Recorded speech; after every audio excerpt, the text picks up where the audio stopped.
请合掌。波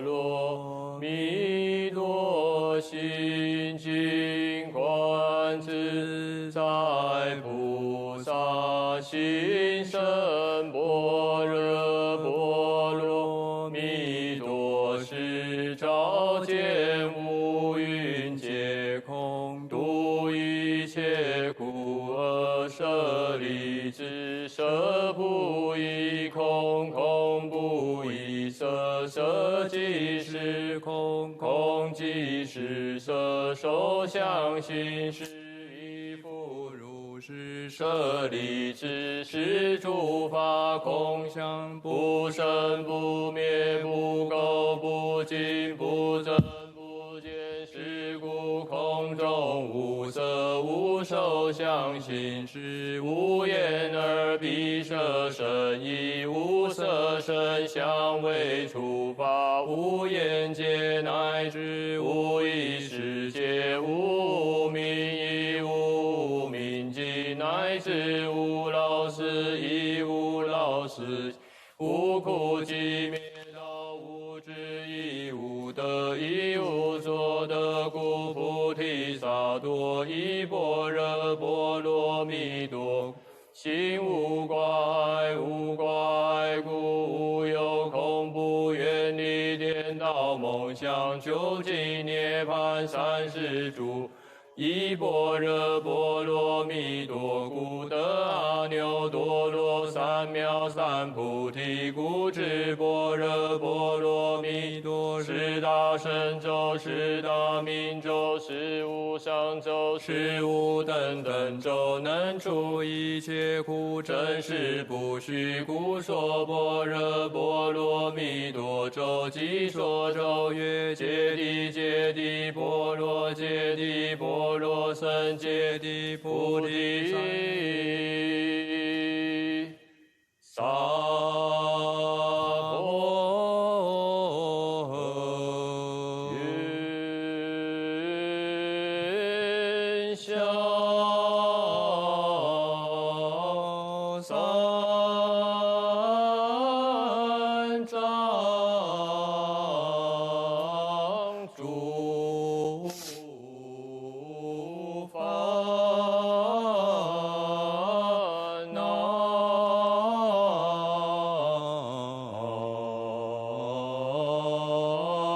愿得智慧真明，明了爱普愿在掌悉消除爱世世常行菩萨道。大众礼敬尊者三问讯，一问讯。 Making 3 bows to His Holiness the Dalai Lama. 三问讯， The third bow. 恭请尊者开始。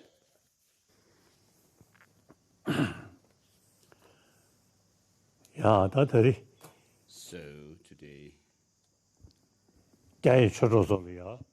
to the Dharma friends, 다시루랑 루토리. 아니? I'm giving Chod. his 맞아, 때문이다. explanatory transmission of the 재밌다. praise to the Buddha for teaching dependent origination, the remaining part. 가서 룽디 장이나 메나 Did I Don't wish you quote were this? 장마송에 So, 이걸 좀 것이면 놀래스 in the Rashtrapala Sutra, it says, the empty, peaceful, unborn nature. 리보자다 걔는 집을 세네 다 Not knowing this, not understanding this, the beings wander in samsara, and therefore the Buddha used various means to lead them out of this condition. 그래서 에네 동보시고 깨우면서 미시변은 로 참주와 세네 So not knowing the empty nature, the peaceful nature, and the unborn nature of things, 남다르 고슴사다 되게 which in turn teaches what are known as the three doors to liberation. So not knowing the three doors to liberation, being ignorant about it, 사제 we create karma through our desirous attachment and 대다 투싱을 anger or hatred. 리보자다 걔는 집을 제스 And therefore, the 어떻든 된데 compassionate one, the Buddha, 당분이 동분이 있으나 다 of course, if he had taught emptiness right from the beginning, 하다시기 삼업서를 영서로 some people would misunderstand him, saying that he is teaching about something which is nihilistic view. And therefore, he began his teaching with the Four Noble Truths. So first teaching these from the point of view of their nature, and then the functionality, and then at the third stage he taught the resultant of these Four Noble Truths. And so then he proceeded on to teach the emptiness and the second turning of wheel of Dharma. So all of us, of course, we do what is known as the 25 stanza Perfection Wisdom Sutra. We recite it. So all the followers of the Sanskrit tradition of Buddhism recite this scripture, which is a short Perfection Wisdom Sutra. 가서 시신인데 다 가서 그래 시르님그 아니 샴데 데도와 So in the Heart Sutra, it says, 너무 가서 so right down the line, 동반이 수수 form is empty, emptiness is form. Form is not other than emptiness, and emptiness is not also is not other than form. So this is a comprehensive summary of this teaching.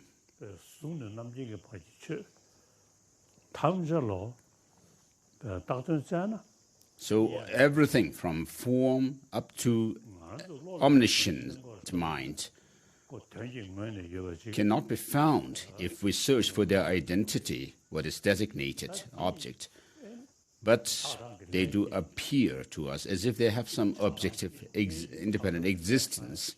And because of clinging to such an existence, we become obsessed with attachment, anger, and so forth.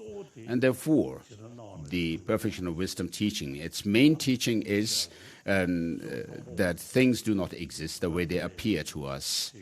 And so, as it says, form is emptiness. So form, sound, color, and so forth, so which we see. So if we delve into their nature and try to find or search for their identity, we cannot find them. So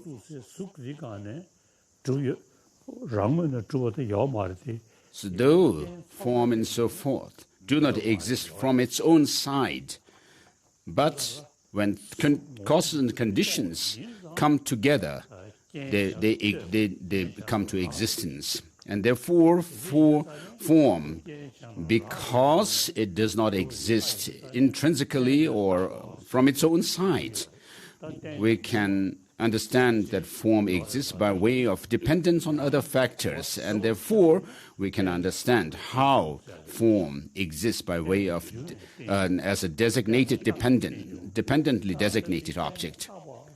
So here, the things being merely designated by labels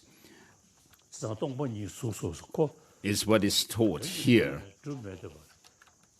So, when we talk about dependent designation, what this means is that things do not exist from their own side, but they exist by way of dependence on other factors. And therefore, we can see things changing. Because of causes and conditions, we see transformations in things, changes in things. And therefore, this fourfold phrase, form is emptiness, emptiness is form. Emptiness is not other than form, form too is not other than emptiness. And therefore, this term, designation by dependence, is a very powerful term. So things must be understood to exist by way of dependence, by way of designation through dependence, and that they do not have any objective existence as such.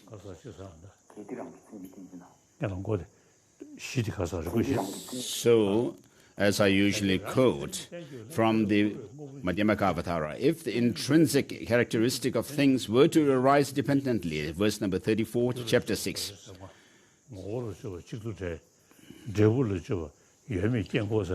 So,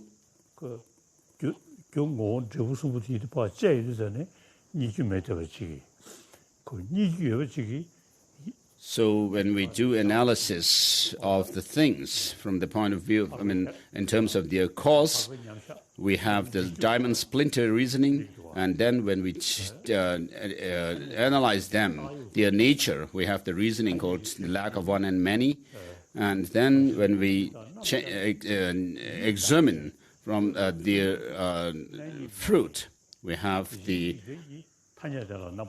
refutation of arising through whether things are existent or non-existent, and so forth. And so, when we have form and so forth, they should not be subjected to the ultimate reasoning or analysis, but we should accept them without doing any kind of ultimate analysis. And so we talk about conceptual minds or consciousness being not mistaken with their referent object. And then the direct perceptions not being mistaken or erroneous with respect to their object of engagement.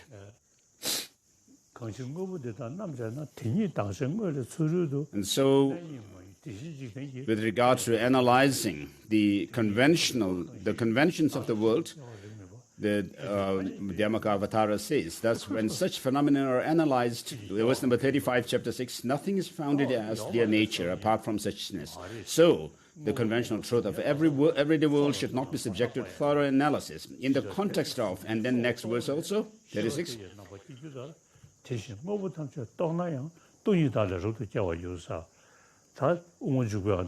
So, verse number 37 then says that, after the answers, the question, having rejected any intrinsic existence of things, then do you say that things do not exist?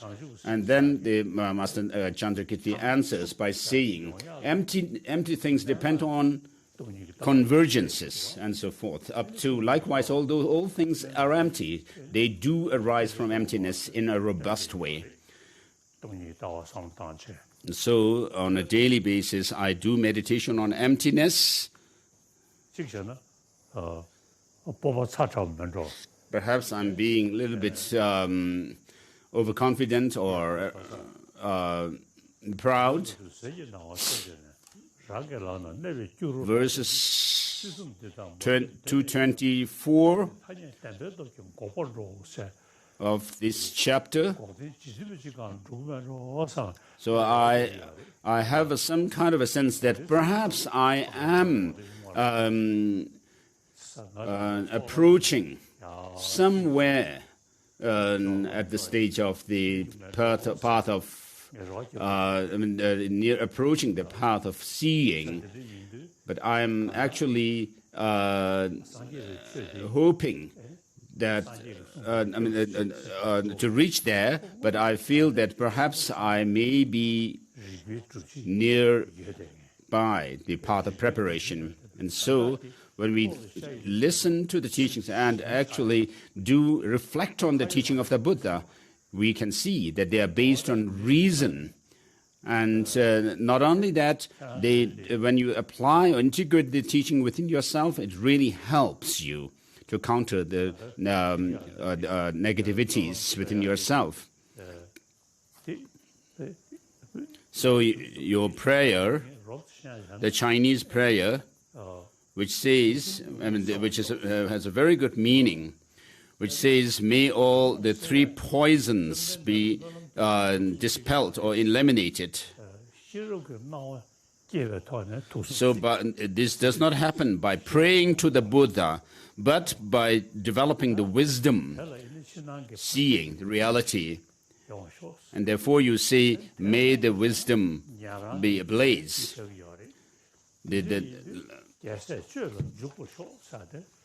The light of wisdom shine forth. And therefore, in order for that to happen also, we need to overcome obstacles. And therefore, you say, may all the obstacles be averted. And then, having done that, you pray, may we enter into the Bodhisattva practices. So, with regard to the three poisons, first, which comes in the first line, you need to understand what these three poisons are, and then know that they must be overcome through the light of wisdom. And so, we should go through the process of steady reflection and meditation so that slowly and slowly you will be able to develop the wisdom through your experience of meditation to counter your disturbing emotions or afflictions. So merely overcoming the three poisons, of course, is done even in the Shravaka tradition and the Pratyeka Buddha tradition or system of path. And therefore, what we aim at is that of Buddhahood. Therefore, you say, may we engage in the Bodhisattva practices. Even to overcome even the cognitive obscurations.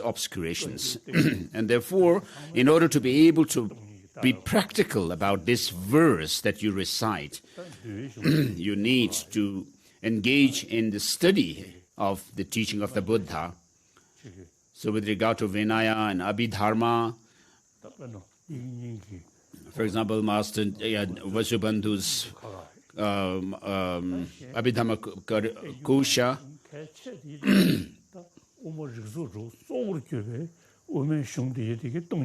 they are something different. But the most important texts are like those of the six texts of reasoning by Master Nagarjuna.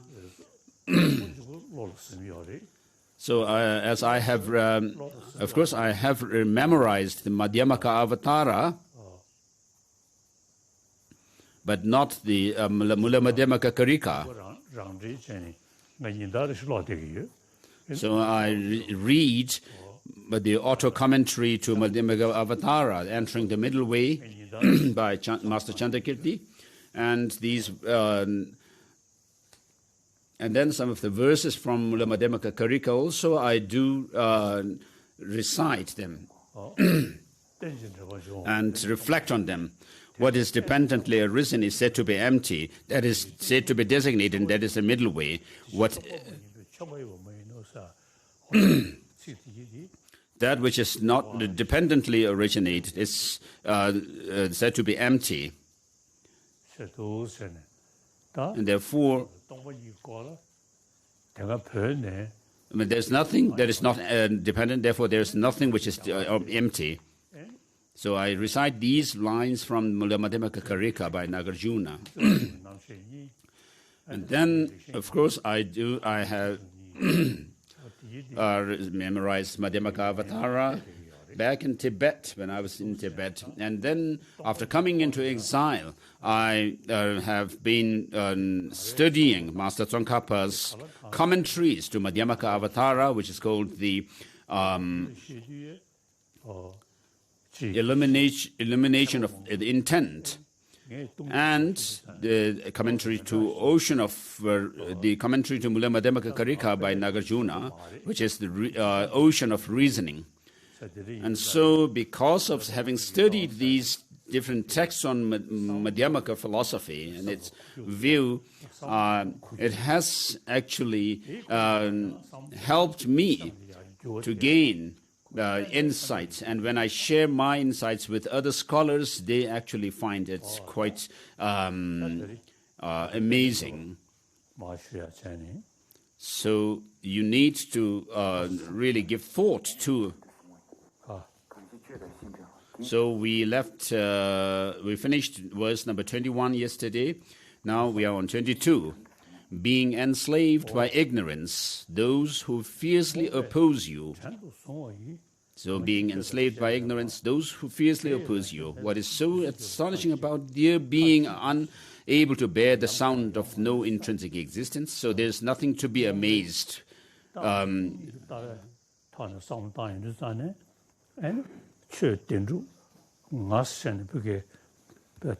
them, so when we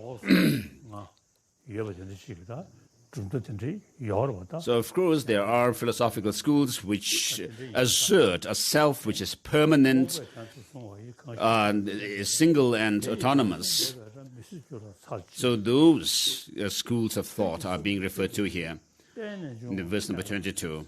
So what is so astonishing about their being unable to bear the sound of no intrinsic existence? But verse number 23, but having accepted dependent origination, the precious treasure of your speech, then not tolerating the roar of emptiness. This I find amazing indeed. So this we may refer this to Chittamatras. So the treasure of the teaching of the Buddha is dependent origination or dependent arising. So because of accepting this, while accepting this, but not being able to fathom the emptiness or assert or accept emptiness of intrinsic existence is something amazing. And verse number 24, the door that leads to no intrinsic existence, this unexalted door of dependent origination, through its name alone, if one grasps at intrinsic existence, now this person, 25, who lacks the unrivaled entrance, well traveled by the noble ones. But what means should one guide him to the excellent path that pleases you?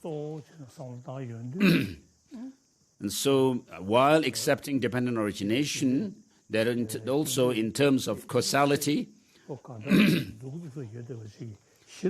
and then accepting that, asserting that there are these causes and conditions, causes and effects intrinsically or objectively existing.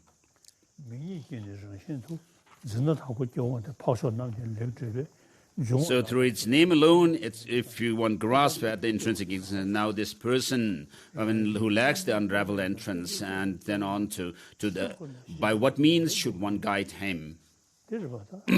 And then verse number 26, intrinsic nature, uncreated and non-contingent, dependent on origination, contingent and created. How can these two converge upon the single basis without contradiction? So how can something which is intrinsically existent and something which is dependent and related to others, contingent about others, so whatever phenomena or things there are, if you think of them as being dependent origination, contingent and created, how can these two converge upon the single basis without contradiction? Verse number 27, therefore whatever originates dependently through primordially, though primordially free of intrinsic existence, appears as if it does possess intrinsic existence. So you taught that all this be like illusion. And verse number 28 also. So through this verse, very fact I understand, and so forth. So these great Indian masters of since the 3,000 years back, they have taught non-violence. But the non-Buddhist tradition, followers of the non-Buddhist tradition, still hold on to a self which is separate, distinct from the psychophysical aggregates, which is also, this self is permanent, single and autonomous.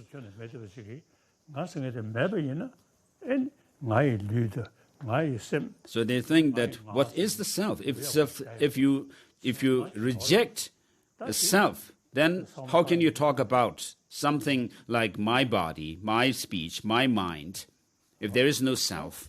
And therefore, there must be a self. Verse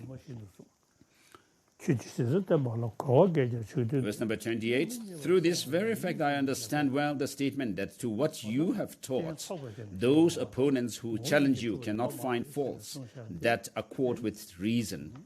And so you're teaching that things exist by way of dependence on conditions and that they do not have any self-existence, intrinsic existence. Why is this so? Because by declaring these chances, by reification and denigration towards things seen and unseen, are made most remote. And so when we say things arise through dependence, though they appear to us as if they have some objective existence, and therefore that is the reification. But if you say things do not exist at all, that is a nihilism or denigration. So in the Chonen Lama Rinpoche's Pelmartöpa, which is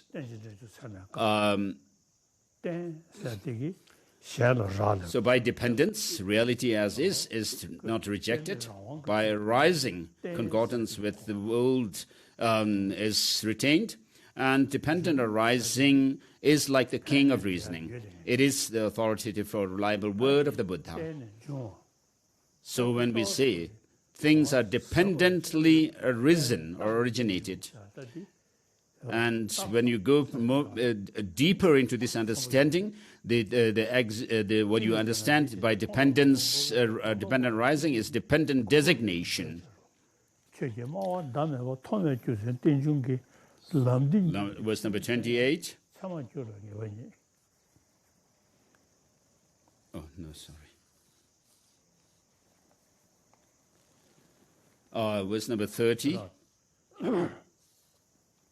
So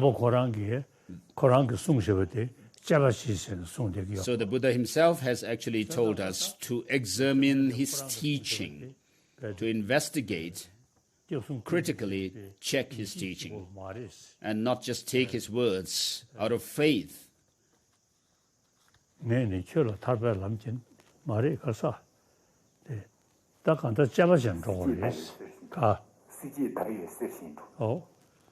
So the Buddha has said that, as I have quoted the verse from Rashtrapala Sutra, the Buddha has leads sentient beings through hundreds of reasonings.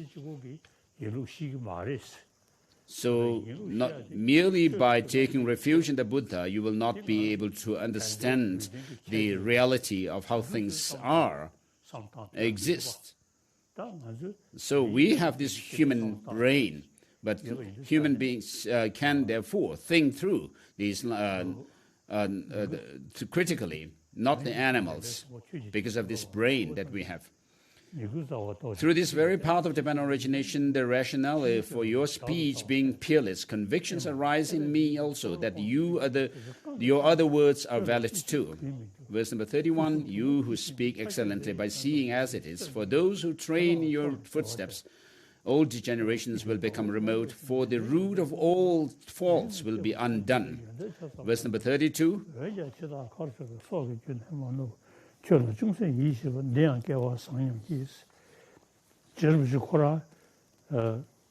so down to verse number 36, read. So the Master Tsongkhapa had investigated into the teaching for many years by studying all the different traditions of the traditions such as Sakya and so forth. And so if you read Master Tsongkhapa's Golden Rosary, which is a commentary on Abhisamaya Alamkara and Haribhadra's Sphotartha, you will find that he's regarding his philosophical view of the Madhyamaka, there is some kind of a tinge of the Shendong view. So Manjushri had actually scolded Tsongkhapa once. So Jerimbuche around that time was giving very extensive teachings to his students. And Manjushri advised him to go into retreat and do purification and purification of negativity and accumulation of merits. And Jerimbuche said, I have so many students to teach, and this is really practically helpful to them.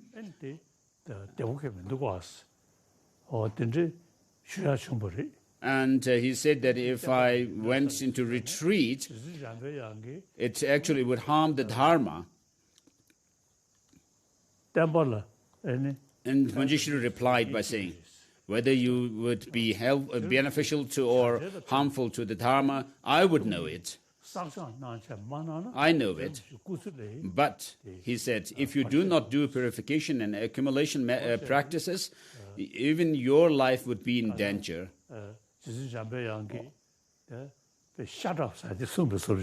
So it was like as if Jerimbuche was told by Manjushri, shut up. So when Jerimbuche related that he would be actually hampering his service to the Dharma and sentient beings, Manjushri told him that he must go into retreat to do the practice of purification of negativities and accumulation of merit and wisdom. And so he went into retreat and went to Ulka and to live in solitude. And he did practice of purification through the practice on the 35 Buddhas of confession and so forth. And then one night he had this dream of Master Nagarjuna surrounded by 5 disciples, and one of them touched a text scripture on Jerimbuche's head. So there was Master Nagarjuna in the center and surrounded by his disciples, such as Aryadeva, Bodhisattva, and so forth. And one of them was said that he was Bodhisattva, who had a dark complexion, and said that this is Bodhisattva commentary, and touched it on his Rinpoche's head. And he was he had a very old, he looked very old also. And so that's the next morning. So reading the Bodhisattva commentary, which was commenting on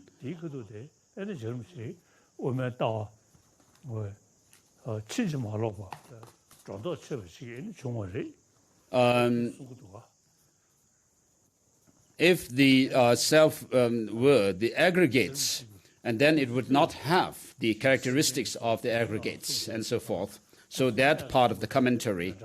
So therefore you can see difference in his explanation of understanding of the emptiness in the earlier part of his life, written in such a text like Rosary, Golden Rosary, and later part of his life.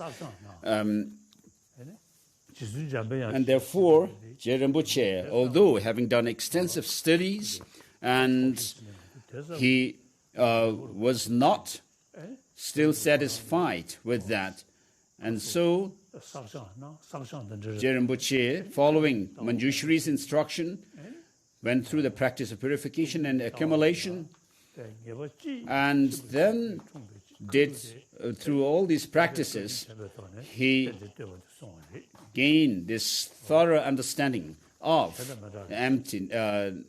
emptiness. And therefore, he wrote this text.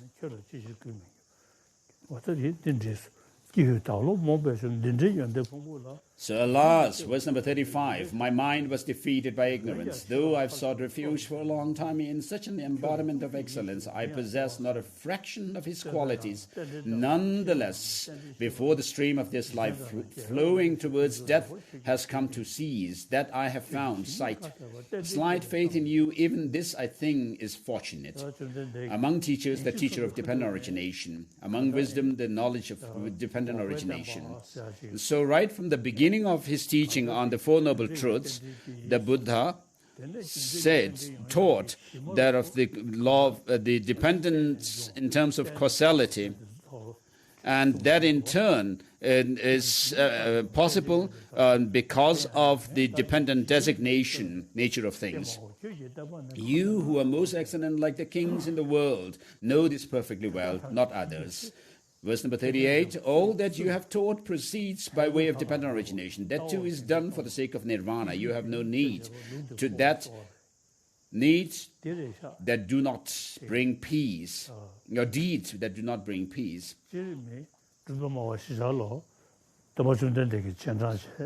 So all the four Buddhist philosophical schools, of course, are followers of the Buddha.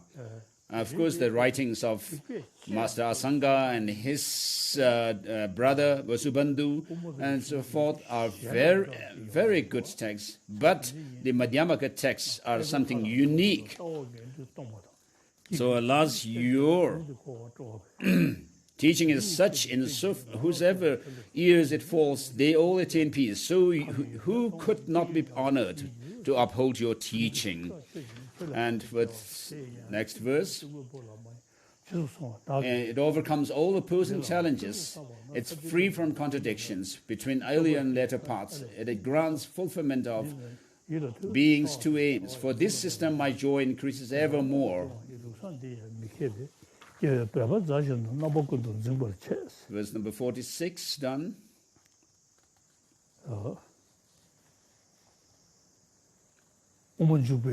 So in Madhyamaka Avatara, it's very clearly mentioned. Towards the end of the text, so Master Chandrakirti says that this suchness just explained is most profound and terrifying. Yet people with vast habituation will certainly realize it. Others, however, despite their vast learning, will fail to comprehend. So those who fail to comprehend this are masters like Vasubandhu,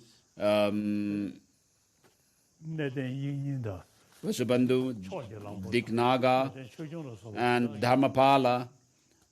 So they have not gained insight into this mere nominality in terms of dependent designation, in terms of dependent origination. They have not understood it.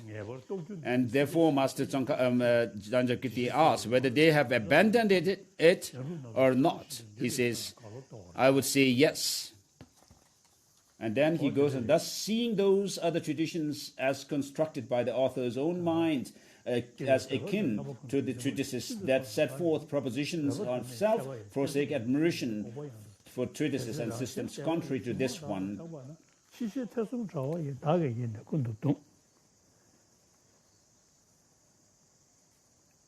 So verse number 48. At such times, I studied the numerous works of both, and so forth. So, regarding ourselves, we have gone through the study of the collected topics, and then the study of mind and awareness, and then study of logic and reasoning, and then we proceeded on to study those of the Prajaparamita studies, and do the Prajaparamita studies and Madhyamaka studies. So unlike those of the other treatises, when we actually see Master Chandrakirti's text, you become confused. So there is a possibility for that to happen, having gone through this extensive study of different texts and systems of philosophy or systems of thought. So, of course, all these different traditions, different schools of philosophy within Buddhism follow the teaching of the Buddha. Therefore, you can't just rely on scripture, but what you need to resort to is reason and logic. And therefore, these treatises by Master Nagarjuna, Master Chandrakirti, and so forth are based on reasoning. Not only that you can gain certitude through reason, but they also move you and can help in transformation within yourself. And so,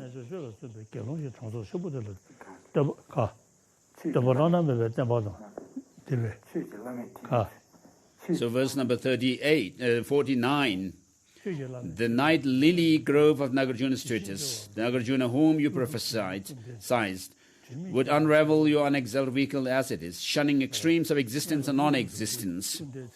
So first,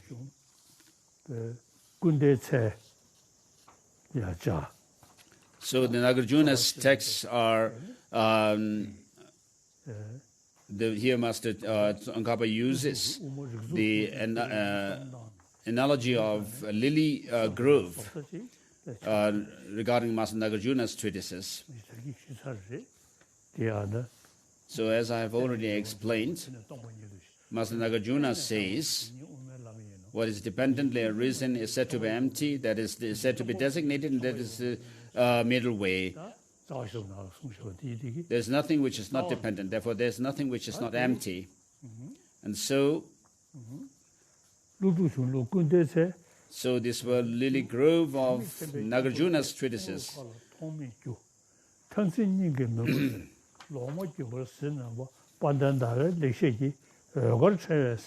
Tonight, lily grove of Nagarjuna's treatises, illuminated by the garland of white lights of Chandra's well-uttered insights, Chandra, whose stainless wisdom orb is full, who glides freely across scriptures.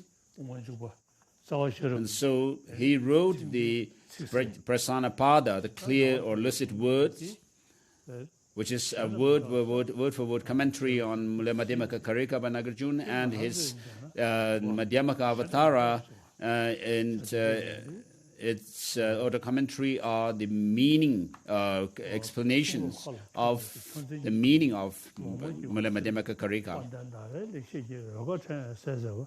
So illuminated by this white lily grove of Nagarjuna's treatises, illuminated by the garlands of white lights of Chandras and so forth. And then, verse number 51, who dispels the darkness of extremist hearts and outshines the constellations of false speakers. When through my teacher's kindness I saw this, my mind found at rest at last. And then, who wrote this text is shown.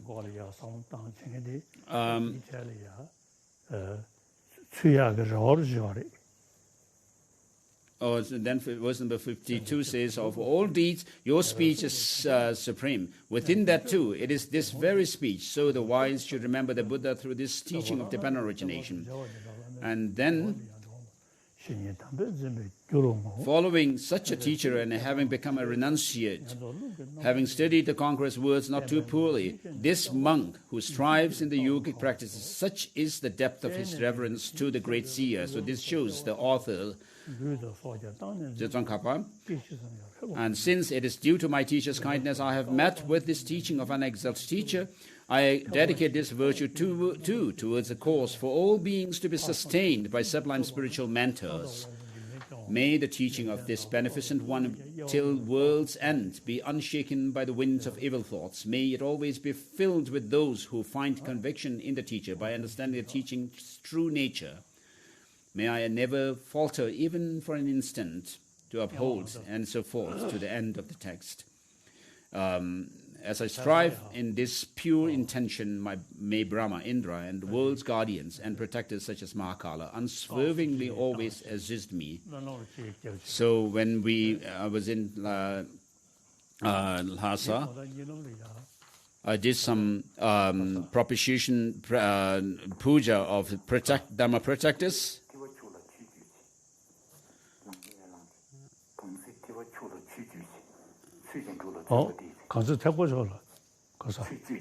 And then that night I had a dream.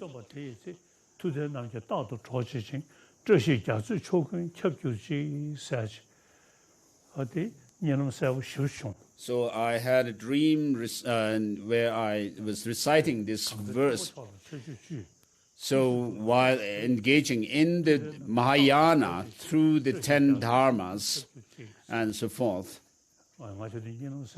so I had a very clear dream saying this Lamrim, this verse from the Lamrim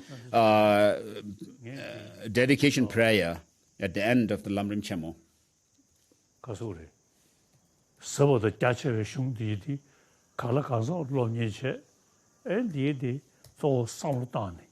So having studied the great texts, and also having done quite an extensive reflection and meditation on these teachings, so today, regarding the Dharma, and particularly the Nalanda tradition that we follow, which is very compatible with modern science.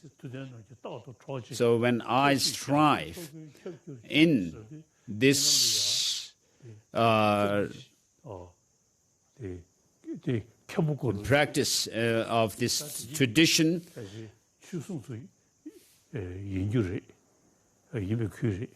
so I saw in the dream the portraits of different deities. Perhaps they were the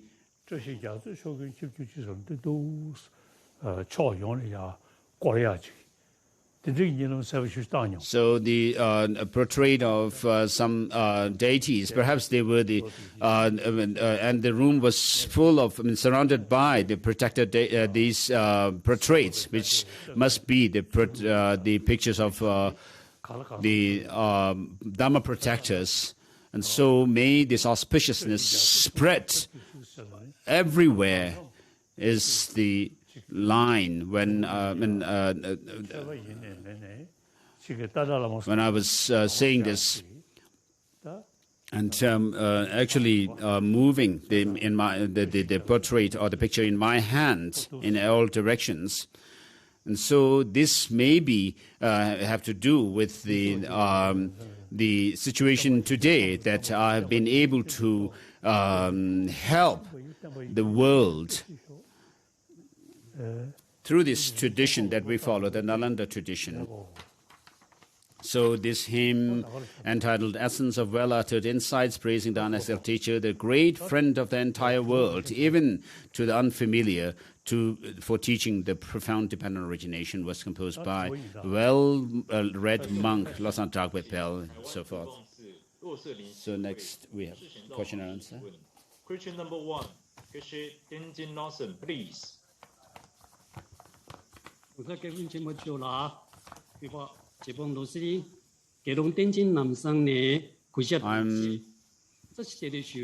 Bhikshu Tenzin Lamsang to you. How can beginners engage in meditative practice that involves viewing the disparity between appearance and reality?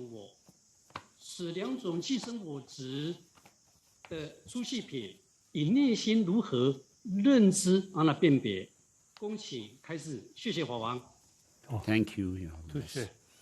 Thank you. So the disparity between appearance and reality, even the quantum physicists talk about it. Of course, they refer to the external objects. Though things appear to have some objective existence from their own side, but they are merely our mental projections, they say, these scientists say.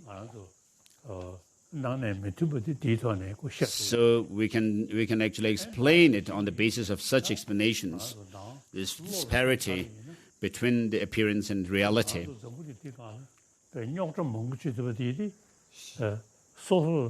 So if we actually think about it in relation to our own mind, when things appear to our mind,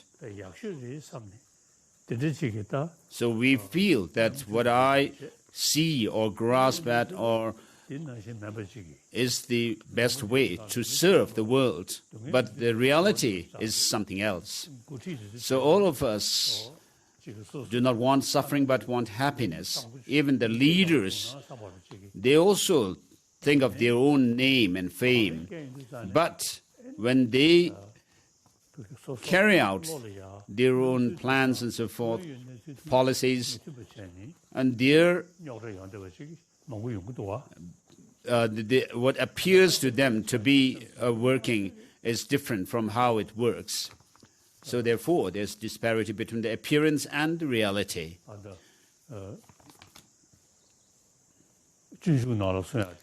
So what is said in Shantidevas, unless you exchange your joy and happiness with the suffering of others, live alone reaching Buddhahood, even in samsara there is no happiness. Whatever suffering there is in the world comes from wishing others to be happy. Whatever suffering there is in the world comes from wishing oneself alone to be happy. What need is there to say more? Look at the difference between the Buddha and the childish sentient beings who are selfish.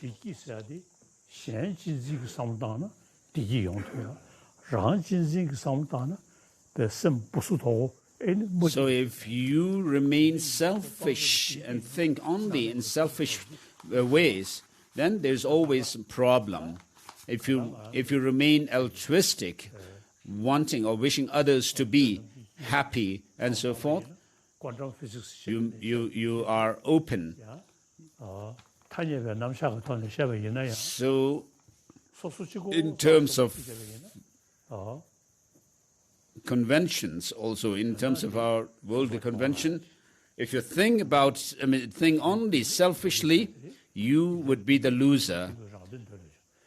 Just as it said, whatever suffering there is in the world, all come from wishing oneself to be happy, and whatever happiness there is in the world, all come from wishing others to be happy. And therefore, of course, it may appear that there is this disparity between appearance and reality, but in our day-to-day life, in our to live our life, and this altruism really helps, and not selfishness. Next question, please. 第二个问题，请普智比丘僧团提问。Question number 2, please. 尊者好，弟子的问题是：三主要道说，又由现象断除有边界，乃由空性舍离。So in the Tsongkhapa's three principal aspects of the part, it says appearance refute the extreme of existence. Emptiness refutes the extreme of non-existence. However, usually it is easier to understand emptiness as refuting extreme of existence and appearance as refuting extreme of non-existence. Why did Tsongkhapa reveal this, reverse this process? So when we try to pinpoint something, like the things which are designated, when we try to search for that designated object, nothing can be found, and therefore appearance dispels the extreme of existence. So just things do not exist the way they appear to us. This is what we say. But they are merely designated through dependence. And this helps to dispel the extreme of non-existence. And so when we say things are dependently designated, it doesn't reject or the things, existence of things, but they accept the things.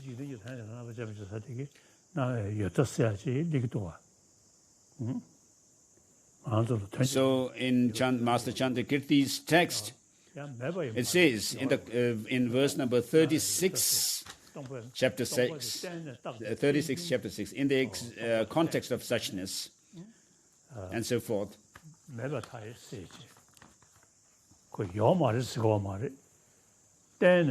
So when we say that,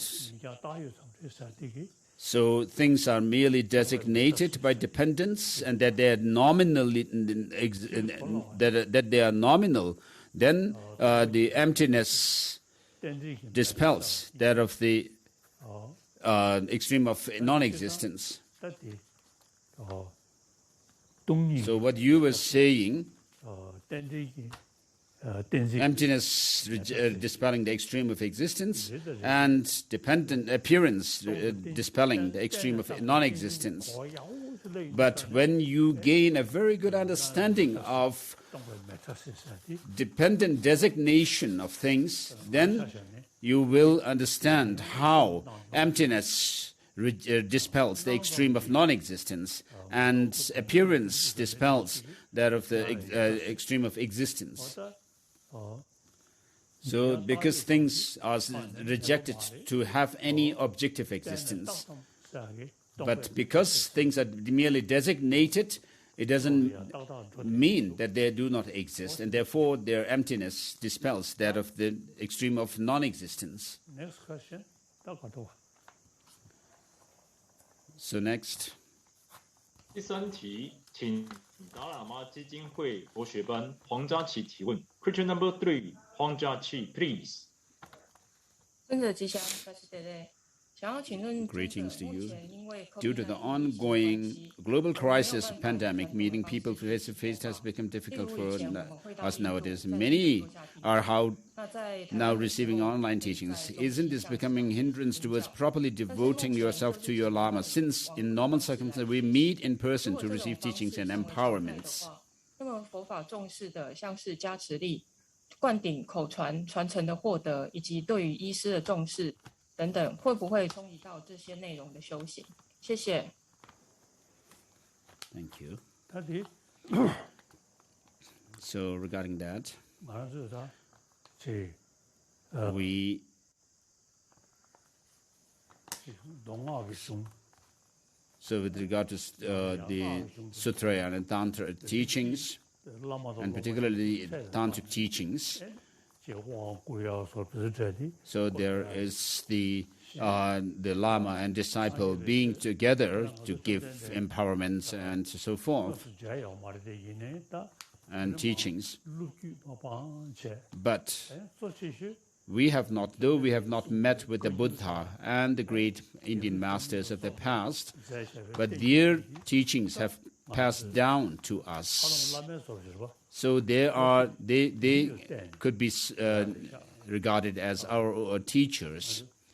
本国 So 乌莫这个做主的， Master Nagarjuna's the 6 treatises of reasoning, for example. 苦口摇嘛。 Of course, we have no way to receive these teachings from Master Nagarjuna himself in person, because he has already passed, and these texts actually 拉嘛的经 uh, 就往居呢，哎，那么 have come down to us 确下的摇来的，也呢， through this unbroken lineage of teachings that have come down to us through our lamas and lineage lamas. 好的， And so the more important thing is these treatises that we have 是下摇嘛的，的对， that we can study. 等把嘛切的用的就是。 And then, with regard to Vinaya tradition, the lineage or the transmission of the precepts has come down to us in unbroken lineage. And then, similarly, with regard to Master Nagarjuna's text, so although Master Nagarjuna is not here with us, but his teachings have come down to us, and therefore there may be nothing greater that Master Nagarjuna would have to teach us apart from what he has, apart from the treatises that he has written. And therefore, if we could study them, it would be good. So in Tibetan, we have the Ganjur, the translated words of the Buddha, over 100 volumes, and Tenjur, the translation of the commentarial treatises written by Indian masters, over 200 volumes of them.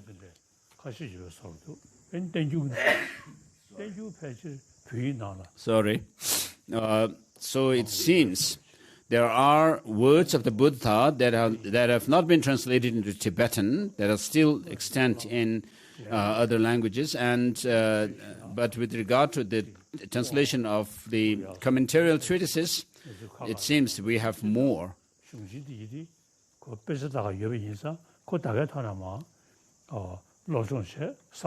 So if we could study these texts, that would really serve the purpose.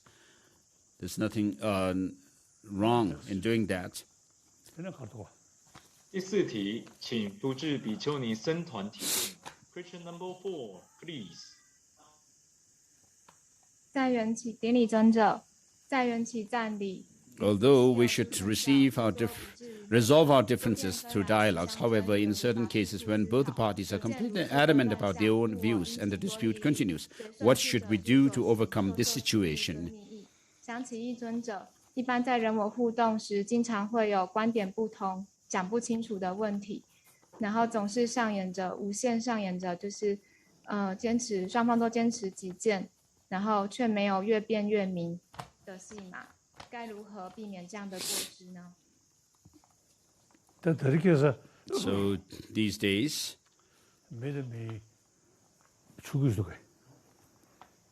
can I have some water? So the disputes or the quarrels and so forth that happen between humans are not so much related to philosophy or philosophical views, but mostly they are related to our day-to-day livelihood, our needs, food and so forth.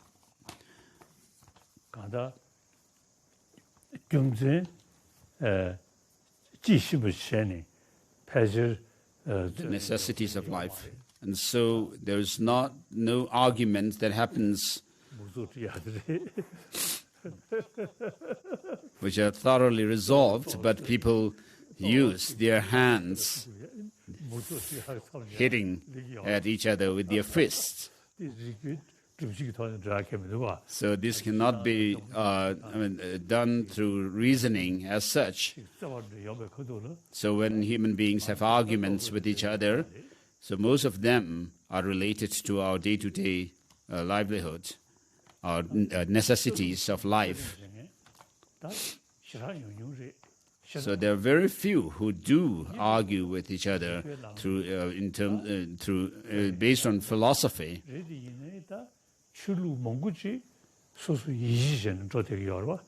And then there are many of the religious traditions are based on faith, like Christianity, Islam, and Judaism. So they believe in a creator God, and therefore they follow the will of God, and by following them on the basis of their trust in the God, the creator. But if you ask them, where is the God? For example, if we take the Bible, and then regarding the Bible, there's not much that we can actually do to understand it through reason and logic. But the main message of all these different religious traditions, whether they are Christianity, Islam, Hinduism, and so forth, they all teach about helping others, being compassionate and helpful to others. So the arguments based on philosophical ideas may be done by using our mind, following logic and reason. But other arguments are not so much about logic, but people use power, authority, and so forth, or forces. So it is very important for us to have religious harmony in the world. So India can be taken as an example, like a role model for this. All the major religious traditions of the world exist in India. So among the scholars, of course, there may be arguments amongst them, but the different religious traditions, followers of different religious traditions, carry on with their practice. Whether if they are Christians, they do their practices regarding Christianity and so forth. And similarly is the case with Hinduism and so forth. And so it is very the best thing is to remain to follow a secular system without discrimination in terms of with regard to the religious traditions. 第5题，请福智居士郭志强提问。Question number 5，郭志强 please。尊者好，弟子的问题是，我们学习到苦。So when I have gatherings with near and dear ones, my own understanding of the suffering of change that I studied in Buddhism brings about an uncomfortable feeling. How should I think in such a situation? 想到坏苦，乐受呢只是一时的，它会坏灭的。那我的心呢就会低沉了。我们该如何调整心态来面对这些欢乐的情境呢？请益尊者。So the near and dear ones, or with regard to couples and parents and relatives. So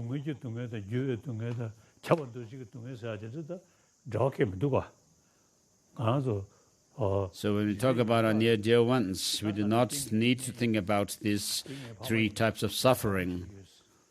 So we usually relate with them by saying these are my parents, they are kind to me, and so forth.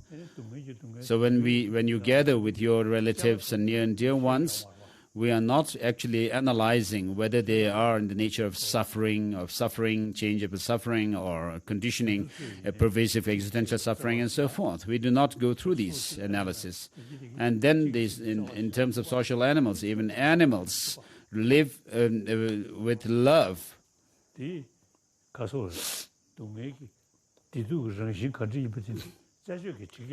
So they do not actually go into the deeper meaning of what suffering is, and so forth.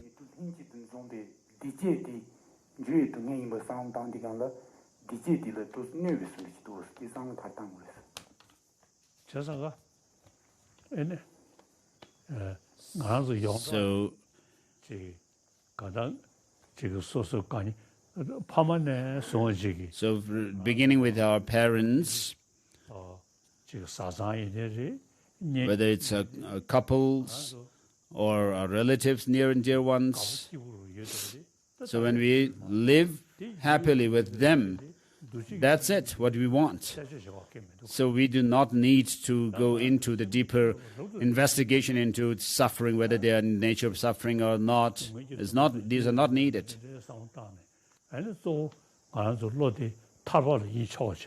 But as religious practitioners, our mind, what is our focus is that of reaching liberation, freedom from this bondage.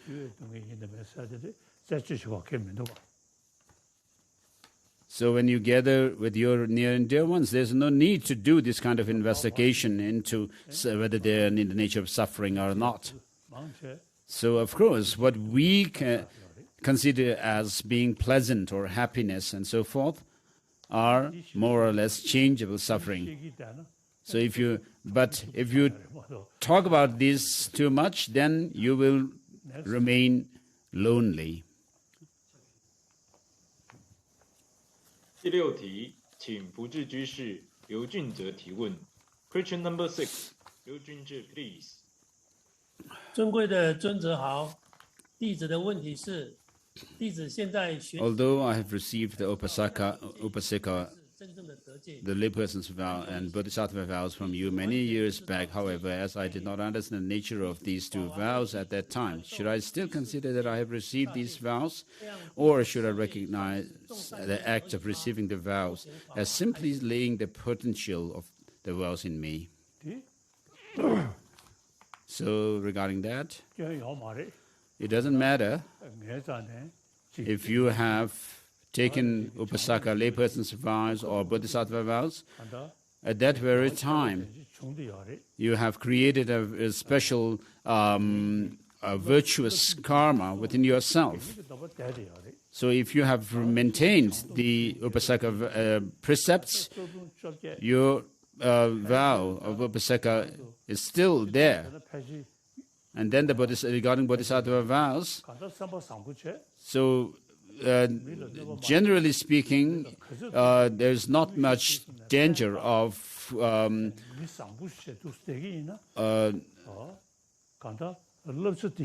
going against the Bodhisattva vows. But the main important thing that you have to keep in mind is to be of help to others, thinking of helping or benefiting others and not hurting or harming them. And so the special potential of a virtuous karma that you have left in your mind is enough. 第7题，请中华民国果硕普利协会李立成提问。Question number 7， 李立成 please。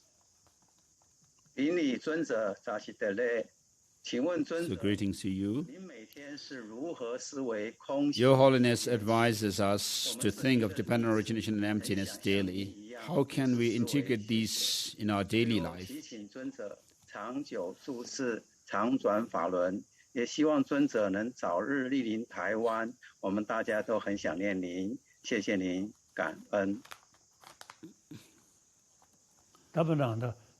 So, as we have already, I've already said, when you say this prayer, may the 3 poisons be dispelled, and may the light of wisdom be ablaze, and may we not have obstacles,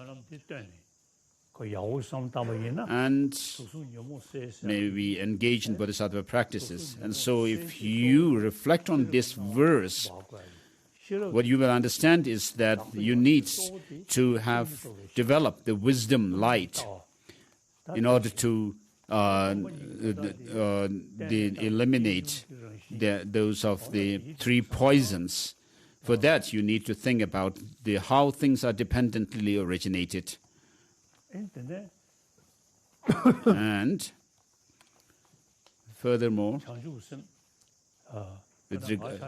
you need to think about bodhicitta. Regarding myself, as soon as I wake up, I reflect on Bodhisattva vows and take Bodhisattva vows. So it is not about whether somebody is in front and nearby you or not, but I think about all sentient beings. In order to fulfill the interests of oneself and others, may I generate bodhicitta. So for oneself and for others, for the short term as well as the long term, and for the accumulation of merit and to purification of negativities, it is the bodhicitta that I think of helping with these. And so, to fulfill the aims of oneself and others, I generate bodhicitta. And so on a daily basis. And then I recite this text in praise of dependent origination, and then think, reflect on certain lines from Nagarjuna, and then think, where am I? Or who am I? As Nagarjuna says, what a person is neither the earth, fire, and so forth, the six elements. Apart from this, what else is a person? And then he goes on to say, a person is a constitution of the six elements, and so forth, and therefore does not exist truly. And similarly, these elements also, the water, fire, and so forth, are constituted from others, and therefore they too do not exist truly. And therefore you can see this, although we have the sense of an I, if you actually check where this I is, you cannot find it anywhere. You cannot pinpoint this I. Although when we become angry, we have a strong notion, as if there is a solid I or me there. But when you're raging with the anger, this happens. But when anger has subsided, when you reflect in retrospect, you'll see, oh, that I that appeared so solidly existing is not there. And therefore, when you search for the identity of yourself, the person, you will not find anything. But what you should understand is that this I or me is merely designated. The second last question, please. 顶礼尊者，上师相应法六座于缺当中有一个句子。So being devoid of intrinsic existence, like the bubbles of water, from illusion of the worldly conventions arise or is established. Your Holiness, what does it mean by from illusion the worldly convention arises? 感恩尊者。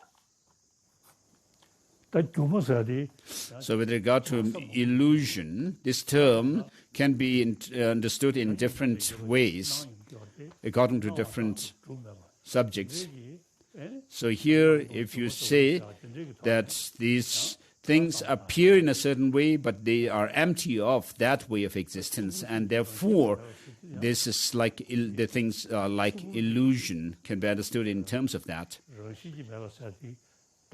And then the water bubbles, having no intrinsic existence. But there's not much interpretation for this one. But with regard to illusion, there are different degrees of understanding it. One way is when we search for the designated object that is designated, you cannot find anything being this and that, and therefore the things are like illusion. But it doesn't mean that the things do not exist. The last question, Lin Jia-xun, please. 他是德雷顶礼尊者，弟子想问尊者说，如果上师说了一座法， So when we do not understand the concept as explained by Lama, should we listen to the teaching over and again from the same Lama with fervent prayers, or is it better to rely on an explanation by someone else? 想问尊者说，哪一种方式才是对自身的学习劳益是最大的？谢谢。 Oh yeah. Okay. Lama sungshōshī. So if there's something that the Lama has said and that you do not understand right away, Lama 대가랑 그 정도 송양양 다 turning. So of course there is a way to resolve that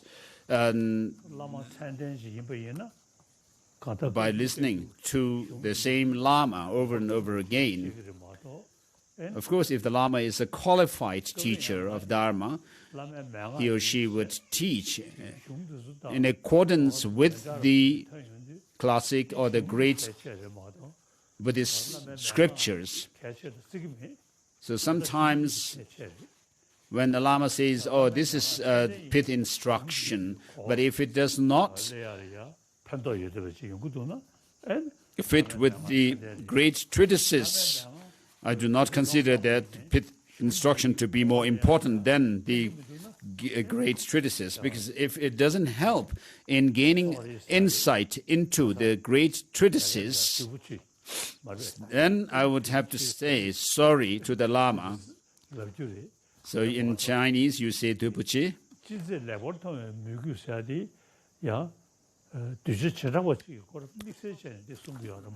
So when we talk about seeing the Lama, whatever the Lama does as being pure, has to be understood within a certain specific context of a specific kind of a disciple, and not for everyone.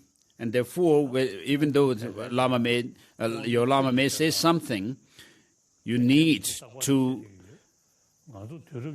check them and not just take that for granted. So as 21st century Buddhists, we should be more of the follower of reasoning. In other words, those with sharper faculty and following reason, and not those with inferior faculty or dull faculty who follow on the basis of faith alone. And so in the 21st century, and following the Nalanda tradition, we need to follow the teaching through critical analysis into the teaching. So following the Lama's words, just following the words of the Lama without any analysis or is following him through faith. So you need to check out with reason. If there's not reason, then there's not much weight to it.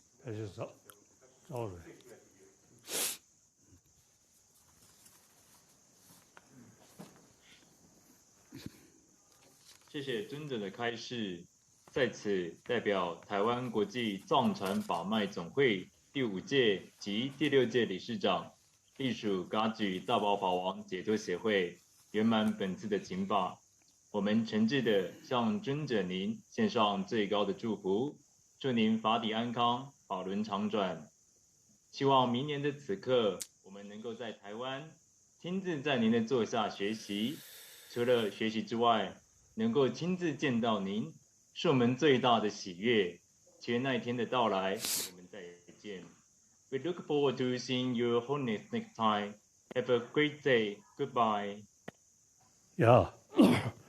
가서 러버너시리 So as I said yesterday, we did all-encompassing yoga mind yesterday, but today in conclusion, also we'll do the same all-encompassing yoga mind.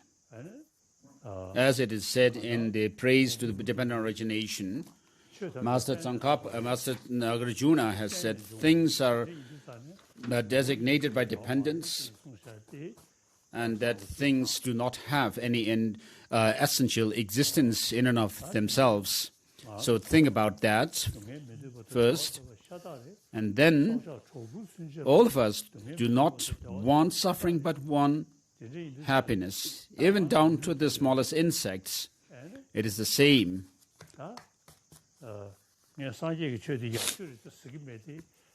So of course, I'm not saying that Buddha's teaching is the best. But for Buddhists, because we can explain this tradition through reason and logic, and therefore, as a follower practitioner of the Buddha Dharma, we need to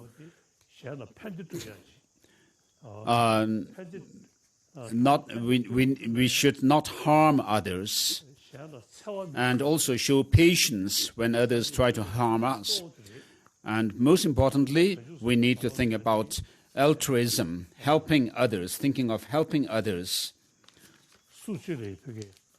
So, with regard to Bodhisattva, Bodhicitta,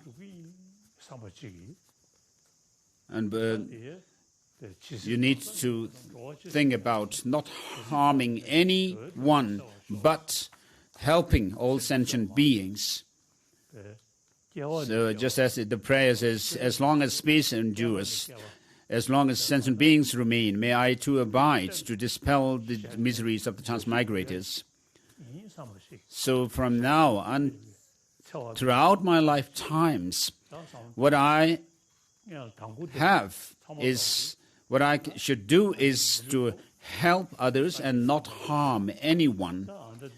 And so, having found this human life now and having met with the Buddha Dharma, you are all my Dharma friends. And regarding myself, I take Bodhisattva vows daily, and therefore, as Dharma friends, my Dharma friends, you, if you take Bodhisattva vows and go about with your practice, then you will be my true disciples or Dharma friends. The Lama takes Bodhisattva vows on a daily basis and think of altruism daily. But if the disciples do not pay much attention to these two, the view of emptiness and bodhicitta, you will not be my trusted Dharma friends as such. And so, as my Dharma friends, please think, for the sake of all sentient beings, think like this, for the sake of all sentient beings, in this life, as a human being, I will cultivate bodhicitta so that I will be able to have the experience with effort and without effort eventually. And so generate bodhicitta with this understanding, please.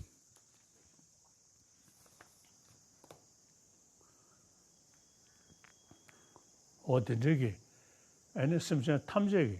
the sake of all sentient beings, I will act in order to be able to help all sentient beings to fulfill their wishes. You need to become a Buddha, and therefore have this determination to have the determination and the courage to become a Buddha for the benefit of all sentient beings. So this bodhicitta which is focused on enlightenment, now transforms into a moon disk at your heart,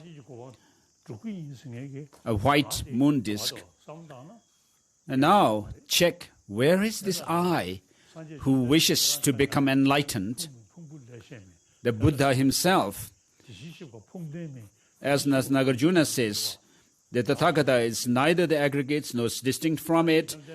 It is not based on it, nor they are based on it. Him. The Tathagata does not possess the aggregates. What else is Tathagata? And so through this fivefold reasoning, if you search for the Tathagata, where is the Tathagata? You cannot find him. So simply put, do we refer to the Buddha, to his body or speech or mind? Is his body the Buddha? Is his mind or speech the Buddha? So none of these are the Buddha as such. And so, as this verse from Mulamadhyamaka Karika says, the Tathagata is neither the aggregates nor distinct from it, is not based on them, nor are they based on him. The Tathagata does not possess the aggregates. What else is the Tathagata? So this final enlightenment, that is our final goal, just check the nature of it. And so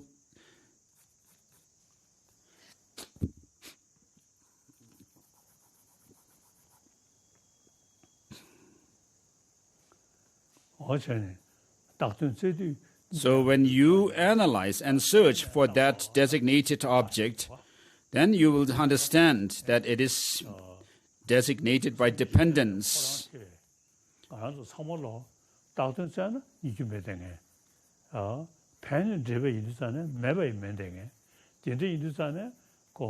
So, Buddha and so forth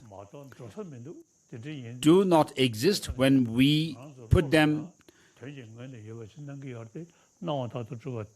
under the test of analysis, when we analyze them within the designated objects. But that does not mean they do not exist. They do exist by way of dependence. And therefore, think that everything is empty of any essential existence. And therefore, meditate on emptiness. And that meditation, the mind which is absorbed in emptiness, transforms now into a Vajra, white Vajra, standing on the moon disk at your heart. This Vajra, white Vajra, is five-spoked. And so just think that nothing whatever exists intrinsically. And so you are my disciples. You can consider me as my Dharma friends, and you can consider me as your guru. So I do these two practices comprised in this all-encompassing guru yoga mind. And as I recited this verse from verse number 22, 24, 25, and 26 of the 6th chapter of Madhyamaka Karika.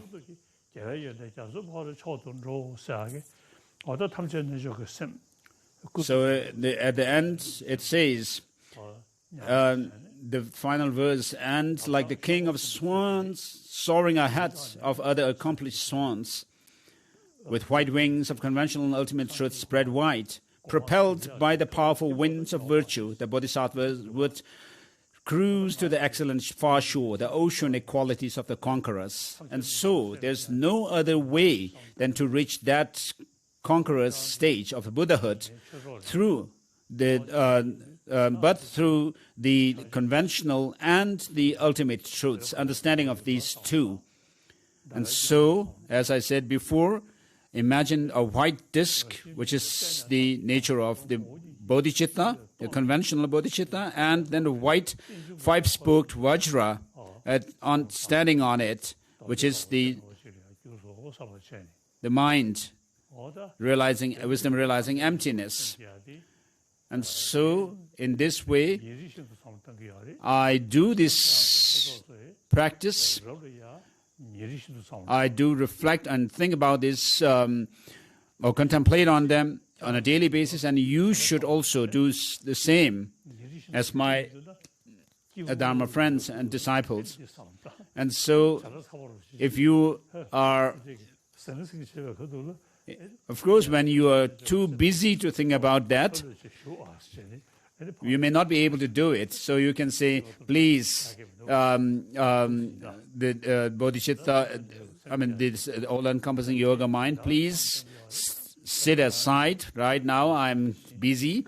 And when you are happy and not very busy, then reflect on this all-encompassing yoga mind. So on a daily basis, please do that.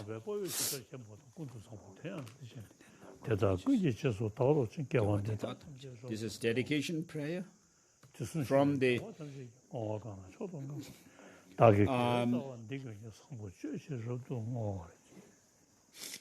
Samandabhadra prayer, the two verses